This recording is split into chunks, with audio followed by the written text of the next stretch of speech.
Turning to political news here at home, President Trump and the Republican Party were closely watching a special House election in Tennessee last night. Republican Matt Van Epps won by a healthy 9 points, but it's a far cry from Trump's 22-point margin in that district in 2024. The narrowing gap is raising concerns about the 2026 midterm elections.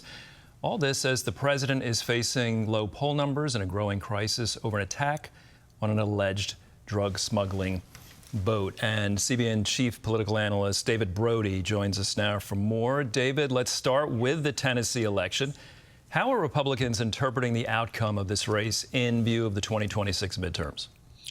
Not good, Andrew. They're nervous. Here's a riddle for you. When is a victory not a victory? Well, the answer was last night in Tennessee. 9 points isn't going to cut it, Andrew, when you're winning, as you mentioned, a district that President Trump won by plus 20.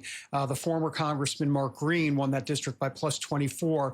And if you look inside the numbers, not to geek out once again, but in the rural counties of that district, Democrats were performing the Democrat candidate, I should say, was performing 10 points better than Democrats normally do, and that's in the rural areas. And let's also remember, icing on the cake for the Democrats, if you will, even though they lost, they ran a very liberal candidate. They were calling her the AOC of Tennessee, and she was still doing better than previous Democrats in the rural counties. So you put it all together, and that's not necessarily a victory, even though it was a victory for the Republicans. You wonder what would happen if the Democrats ran a centrist, a center-left candidate.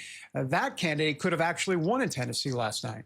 All right, David, so the latest Gallup poll shows the president's approval ratings are 36%, disapproval 60%. Why do you think we're seeing these numbers, and what can the president do about it? Well, a couple of things. First of all, a lot of times when these polls come out, you'll hear me say time and time again, it's a poll, it's a snapshot in time. I'm not convinced on the methodology of the polls. But Andrew, in this case, we are seeing a trend, and that trend continues to be his poll numbers, the president's poll numbers continuing to go down. And it's pretty much across all polls. I mean, look, even Rasmussen Reports, which is more of a conservative polling group, has it at about 45%, but that's down from 51%. So the point is, the trend is down. And what are they going to do about it? Well, clearly the buzzword, as you know, Andrew, has been affordability. Democrats are capitalizing on that. They did it in the special election in Tennessee last night. And the other day, it's interesting because President Trump yesterday on Tuesday at the cabinet meeting said what the Democrats are saying about affordability is, quote, a con job. Now, of course, for many Americans who see affordability as a real issue, that may not go over well. But what he's referring to, just to be clear, when he says a con job, is that the purchasing power, in other words, real wages in a paycheck under the Biden administration, was 4% less regarding real wages in the paychecks under the Biden administration. That, according to the Heritage Foundation. Now, under the president, it's up 1%. Now, 1% from 4% down. So in other words, 4 minus 1 is 3%. So it's still down.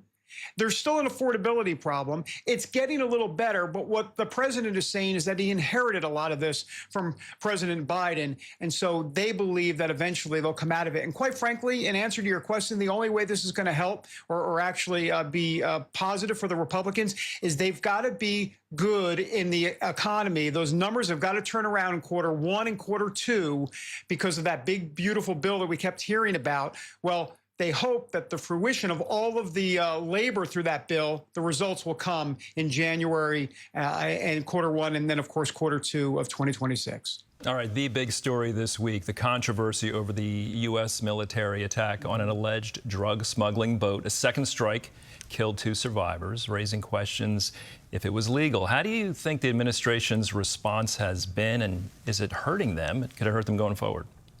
We don't know at this point, inconclusive. And the reason I say that is because you have Republicans now on Capitol Hill. For example, Roger Wicker, the head of the Senate Armed Services Committee, is going to hold a hearing into, in essence, a fact-finding mission of what really happened. And that's why I say inconclusive, because we had that Washington Post story.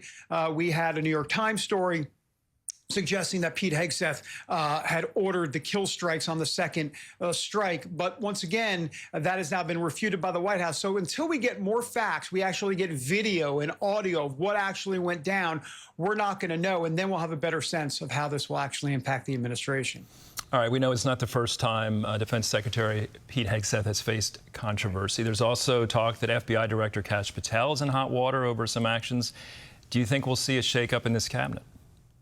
I don't think it'll be with Hegseth for sure, because MAGA still has his back. And it's important to really track not liberals so much, but where the MAGA base is.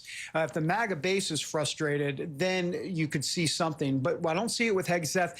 Kash Patel, a little bit with MAGA. They're a bit frustrated on some of what he's done, especially as it relates to Epstein. But it's Pam Bondi that I think could be the first one to go here. I wouldn't be surprised if it's this month, maybe in early January or February. But I think she could be the first to get nixed, if you will. And I think that's where you'll see the shakeup. All right, David, always appreciate your insights. Thanks for joining us today. You bet.